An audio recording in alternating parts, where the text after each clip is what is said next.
First of all, thanks God given this opportunity for me. My name is Sundarajan, basically from Hindu religion, but I am not differentiating Muslims and Hindu or any other Christian. But one small doubt: God doesn't have shape. But even if we are going temple in Hindu, you know very well there are different names of gods and different pictures and statues. You know very well. My question is, if I am going temple, if for example, if I am suffering something, problem, if I am going temple, if I pray for me, God will accept or not? This is my question. The brother asked the question that God does not have shape, but if I go to a temple and if I worship idols, does God listen to me? Does God answer my prayer or not? Whether if you read Bhagavad Gita is the most widely read book amongst all the scriptures of Hinduism. Brother, have you heard of Bhagavad Gita? I know some of things, but Yes. not all. If you read Bhagavad Gita chapter number 7, verse number 20 says, all those whose intelligence has been stolen by material desires, they worship demigods, they worship false god. That means if you're a materialistic person, you worship false god, you worship demigod. And further it says that those who worship false god, Almighty God, true God, yet answers your prayer, but you go to the kingdom of false god. That means even if you worship false god, God many a time answers your prayer so that you go to the kingdom of false god. Same thing is mentioned in the Quran in Surah Baqarah chapter number 2, verse number 15, that Allah gives them rope so that they may go to and fro. Allah says in Surah Baqarah to the hypocrites, to the munafiqs, to the kafir, that Allah gives them rope to go to and fro so that they will understand. So many a time, even if you worship the false god, your prayers are answered. That does not mean that you are worshipping the correct god. Because many people think, for example, many of the people who are non-Muslims, they are wealthy, they are leading a luxurious life. Now, wealth is not the criteria for you to go to Jannah. It's not the criteria for you to go to paradise. The Quran says wealth is a test. Anything which good befalls you, it can be two things.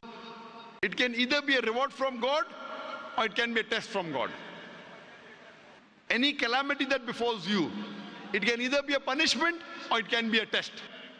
So suppose you worship a false god. You go to a temple and you worship the idol. Just because your prayer is answered, that does not mean you're worshipping the true God. God is testing you. You ask for wealth, God gives you wealth. God is testing you that do you follow the true path or not. Because if you read the Hindu scriptures, Bhagavad Gita is called as the nectar of the Vedas. The most superior scripture amongst all the Hindu scriptures are the Vedas. There are two types of scriptures. One are Shruti, the other is Smriti. Shruti is the word of God and Smriti is the word of human beings. So amongst the Shruti, you have the Vedas and the Upanishads. These are the highest. When you read the Chandogya Upanishad, chapter number 6, section number 2, verse number 1, it says, Ekam evidityam. It's a Sanskrit quotation which means God is one without a second. If you read the Svetasvatara Upanishad, chapter number 6, verse number 9, Nakasya kasij, janita chadipa. Of that God, there are no lords. He has got no parents. Almighty God has got no superior. He has got no mother. He has got no father. It's mentioned in Svetasvatara Upanishad, chapter number 4, verse number 19, Na tasya pratima asti. Of that God, there is no pratima. Pratima is the Sanskrit word which means an image, a photograph, a painting, a picture, an idol. It means a portrait. It means a statue. So Svetasvatara Upanishad, chapter number 4, verse number 19 says, Na tasya pratima asti. Of that God, there is no image, there is no photograph, there is no painting, there is no portrait, there is no idol, there is no statue, there is no sculpture. The same message repeated even in Yajurved, chapter number 32, verse number 3. Na tasya pratima asti. Of that God, there is no image, there is no picture, there is no painting, there is no portrait, there is no idol, there is no sculpture, there is no statue. So if you go back to the scriptures, you realize that according to the Hindu scripture, Almighty God has got no image, he has got no statue. So if you worship an image, you're going against the Vedas, you're going against Upanishads. So just because you are going and praying, sometimes, as the Bhagavad Gita says, God may answer your prayer to test you, that do you follow his commandment or not. That does not mean that who you're worshipping is correct. So that's the reason you should follow your scripture. And your Hindu scripture says that Almighty God has got no idol, has got no image, has got no photograph, has got no sculpture. So making an idol of God, an image of God, a photograph of God, a statue of God is prohibited in Hinduism. Does that answer your question, brother? Okay, thank you. So do you believe that God has got an idol? Yes. Do you believe God has got an idol? You mean what clearly? Do you believe in idol worship? Yes. So aren't you going against the scripture? Aren't you going against the Vedas? My point of view, faith only. So brother, you said that you are a Hindu, correct? Yes. So do you believe in the Vedas or not? Yes. So I quoted references from a Hindu scripture, that your Hindu scripture, Yajurved chapter 32 verse number 3, says that God has got no image, has got no portrait, has got no idol. So isn't idol worship wrong? No, I don't have much communication skill, so that's why I could not express more. You don't have to have communication skills, you have to read. You have to read your scripture. I'm quoting. I'm giving references from your scripture. You don't have to hunt. You have to go back home, or we have a library in Bombay, Islamic Research Foundation Library, which we have translations of all the major scriptures in the world. Or you go on the internet and type.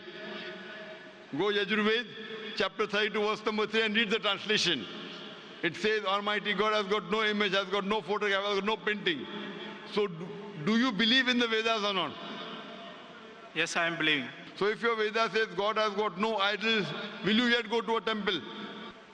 But from my childhood onwards, I am going there. Suppose your father believes from childhood 2 plus 2 is equal to 5. So would you believe today? If they teach it from the first standard onwards, then I would also same thing. So if someone teaches in the village 2 plus 2 is equal to 5 from first standard and he comes to you, so will you say 2 plus 2 is equal to 5?